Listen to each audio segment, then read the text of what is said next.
everyone, I'm Rebecca McLaughlin-Duane, and this week we're on the Art Trail with an exclusive interview with the founder of Facebook's Artist in Residence program. He's an artist who's on the hunt for up-and-coming talents in the Middle East, painters and graffiti artists who are willing to put their stamp on his company's offices. Don't miss that interview. But first, there's a growing community of entrepreneurs in Baghdad, with around 3,000 people having registered their small and medium-sized enterprises last year.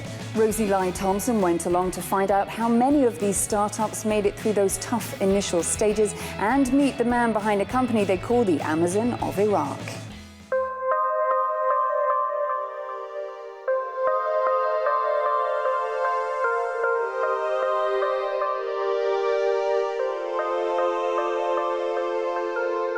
With the state-of-the-art facilities and modern interior, these are features you wouldn't expect to find at our entrepreneurial hangout in Baghdad. Opened 4 months ago and home to 15 startups, the station is one of the first shared spaces for creative development in Iraq.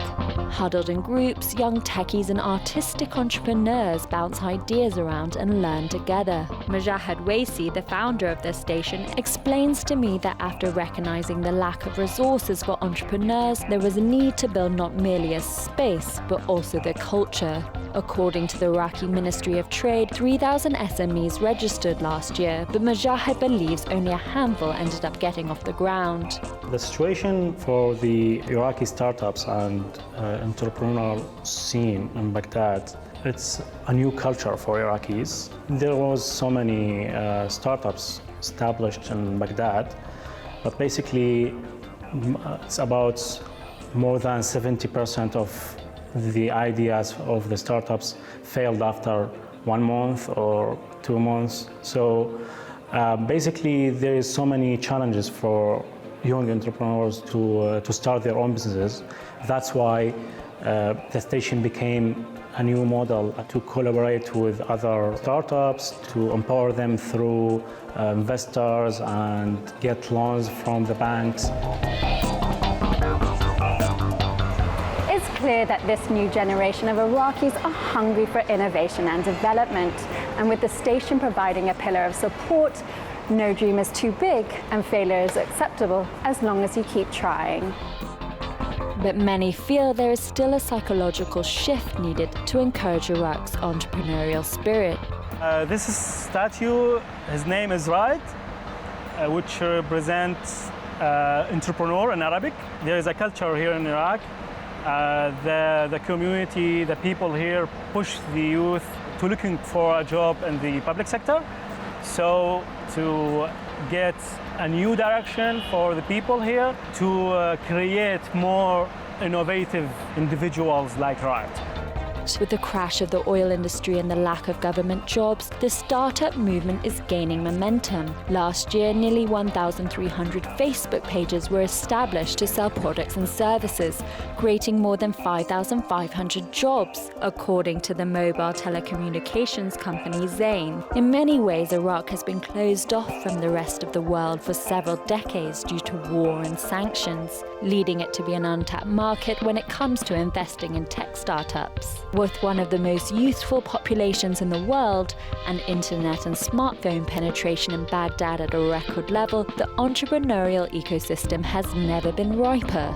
Successful startups like Miswag are paving the way for the new generation. Launched in 2014, the online shopping platform has fast become the Amazon of Iraq. Within just a few years, a $30,000 US investment has turned into a company worth over $2 million.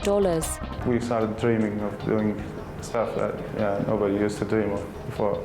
Like in Miswag, technology is enabling us to go beyond what traditional businesses were able to go. The data we're collecting from our customers' behavior is helping us greatly in deciding how to present them and what products should we target next. This is eventually enabling us to dream of going beyond the borders of Iraq. Iraq's poster boy for entrepreneurship is keen to encourage others to enter the emerging industry. Miswag not only sells international brands, but also helps local merchants with low capital to sell their products online. Swag itself is a platform where other young people, young entrepreneurs can kick off their projects and enabling them to reach areas they would never be able to reach themselves when they're starting. Also, we're taking away the burden of processing those orders from them, and so they can focus on the core of their business and grow faster.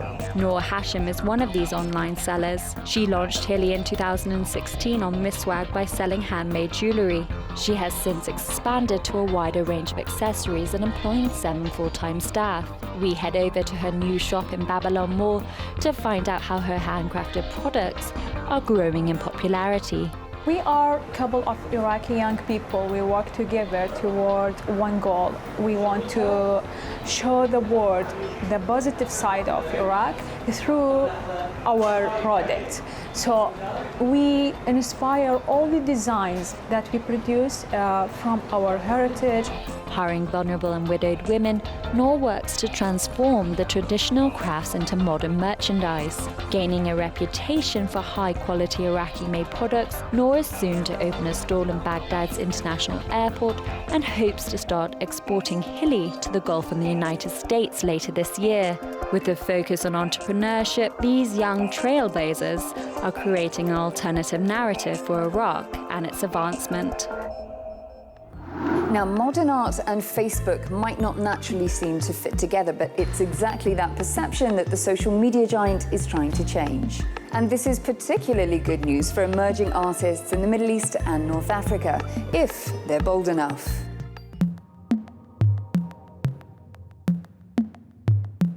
Dull and drab corporate offices would be a thing of the past if Drew Bennett of Facebook had his way. The curator and founder of the company's Artist in Residence program, which was established 6 years ago, is on a mission to splash color and creativity all over the walls of Facebook's offices around the world. And to do that, he's roping in emerging artists, just like Eman Al-Hashimi, who became the first Arab and Emirati artist to receive a commission to emblazon the walls of the Silicon Valley giant's regional office. It's Facebook's only UAE base, and it was opened 6 years ago, seeming to reflect the 264% growth of its active users in the Middle East and North Africa in the past 5 years. As an artist himself, Drew is passionate about promoting new talent as he unearths it. So in return for Eman's artwork having enlivened the Facebook regional HQ, he and his team have promoted her work online. He's hopeful that she'll be the first of many artists region-wide to use the social media entity as a creative springboard to even bigger and better things. Drew Bennett, welcome to Inspire Middle East. Thank you, Rebecca. It's a pleasure to be here. Part of the program's initiative is to build but also challenge the culture of Facebook. So how is the culture? How would you describe it? It's a hacker culture. Traditionally, that's where our roots are very much based in a kind of DIY, build and make your own thing, imaginate and realize things that you haven't been able to do before. So that really makes sense for the art program. It dovetails really nicely into that culture. And for other artists across the MENA region who want to get involved, how do they do so? Do you find them or do they find you? The Emirati artists that we work with are from Dubai. Every city that we have an office, we're finding artists specific to that city that are born and raised and or have lived in the city for a long time.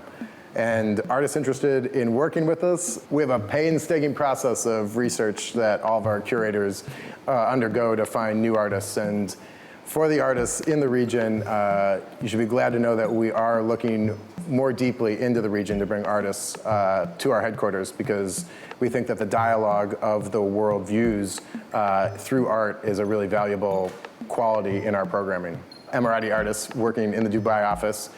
They've been selected by our curator, Josephine Kelleher, who is based out of Dublin and manages all the European, Middle East, and African region. And she will be seeking out new artists to make new work in the Dubai office in the years ahead for sure. We also, at headquarters, are starting to bring international artists from less likely places in the art world to headquarters to bring in a stronger sense of a global visual language. And there are many artists from the Middle East who are coming to do work at headquarters. And the artists don't have to work to a specific brief. They can do whatever inspires them. Correct. The original design of the program allowed artists to just come in, find any site anywhere within the headquarters that they found inspiring, and do whatever they felt necessary to express themselves. Even Mark Zuckerberg's desk? An artist, just as I was coming in, did paint on Mark Zuckerberg's desk. Jonathan Mattis. A bold and brave man. Mm-hmm. And what's your favorite installation or art mural? I guess one example that's really exciting for me is Barry McGee. He's a local San Francisco favorite, and he came in and he made a boil wall with us, which is a work that bulges off of the wall. It's framed photographs and silk screens and drawings that he has made many times in museums around the world. Do you think there will ever come a time when Facebook has its own art museum, where there's a standalone place that people can visit and hang out? I think that would be wonderful. Many people refer to some of our offices as a museum now, in the fact that a lot of these buildings contain dozens of site-specific installations in them. Drew, it was great to speak with you. Great speaking with you. Thank you so much. Well, that's a wrap for this week. And don't forget, you can find all of our episodes online at euronews.com. Before I say goodbye, here's what caught the attention of the Inspire team on social media. Amir from Egypt took this picture with his wife Lana, who drew an elaborate chalk wall mural at the startup company where they used to work. Dina from Jordan uploaded this happy snap of her in the colourful surroundings of an office that she says makes her feel motivated.